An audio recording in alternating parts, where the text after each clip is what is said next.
Hey Ebriani, and welcome back to the channel. Today, we will dive into a topic that affects almost everyone who works: paid annual leave in the UK. It might sound a bit dry, but trust me, understanding your rights here can make a huge difference to your work-life balance and your wallet. So grab a cup of tea, and let's get into what you're legally entitled to. First up, the basics. What is statutory annual leave? In simple terms, it's the paid time off work that the law says your employer must give you. This is a legal minimum, and it's designed to ensure everyone gets a decent break from work to rest and recharge. So, how much leave do you actually get? For most workers in the UK who work a 5-day week, the statutory minimum is 5.6 weeks of paid holiday per year. Let's break that down. 5.6 weeks times 5 days a week equals 28 days. It's important to know that this 28-day figure can include public holidays, or bank holidays, as we often call them. This is a really common point of confusion. Employers can choose to include the 8 bank holidays in England and Wales as part of your 28-day entitlement. So, you might get 20 days of holiday to book whenever you want, plus the 8 bank holidays. Alternatively, your employer might give you 28 days to book freely, and then you'd also get the bank holidays on top. It all depends on your contract. So the golden rule is, always check your employment contract. It should spell out exactly what your holiday entitlement is and how it interacts with public holidays. Now, what if you don't work a standard 5-day week? What about part-time workers? The good news is, you are still entitled to paid leave. Your entitlement is calculated on a pro rata basis. This just means it's proportional to the hours or days you work. Let's use an example. Say you work 3 days a week. Your entitlement would be 3 days multiplied by 5.6 weeks, which gives you 16.8 days of paid leave per year. The calculation is the same principle for anyone working irregular hours or part-time schedules. There are handy calculators on the government's website, gov.uk, that can help you work out your exact entitlement if you re-on a 0-hours contract or have a complex work pattern. It's a great resource to have bookmarked. So, we know how much leave we get, but how is the pay calculated for this time off? For the time you're on annual leave, you should be paid your normal rate of pay. A week SP is worked out according to the type of work you do and how you be paid for it. If you have a fixed salary and fixed hours, it's pretty straightforward.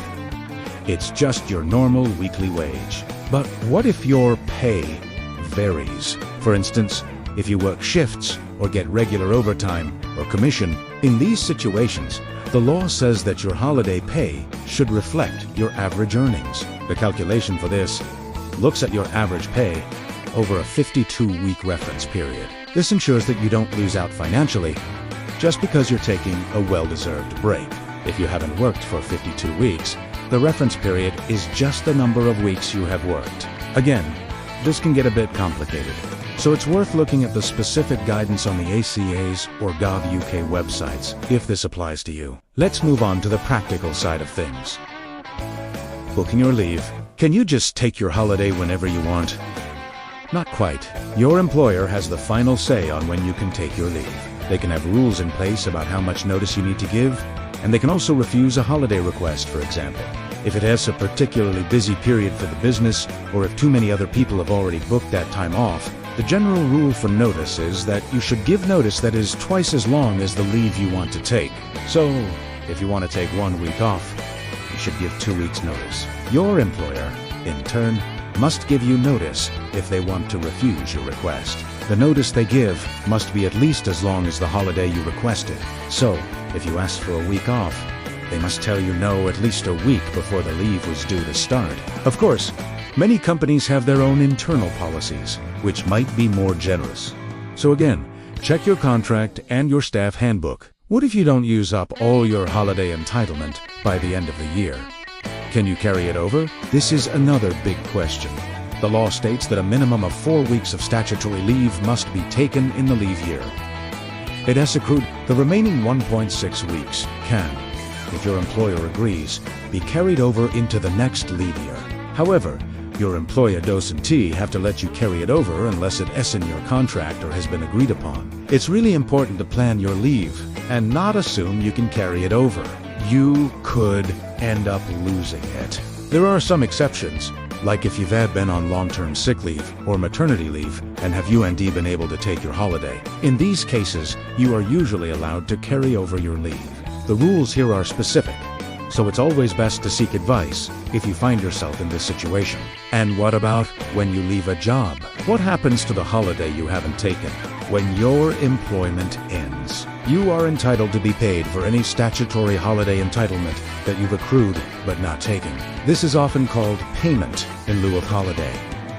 The amount you get is calculated based on how much of the leave year you've worked. For example, if you leave halfway through the company's leave year, you'll have accrued half of your annual entitlement. If you've taken less than that, your employer must pay you for the days you're owed. On the flip side, if you've taken more holiday than you've accrued, your employer might be able to deduct the difference from your final pay, but only if it is written into your contract. Let's quickly recap the key takeaways. Most full-time workers get a minimum of 28 days of paid leave, which can include bank holidays.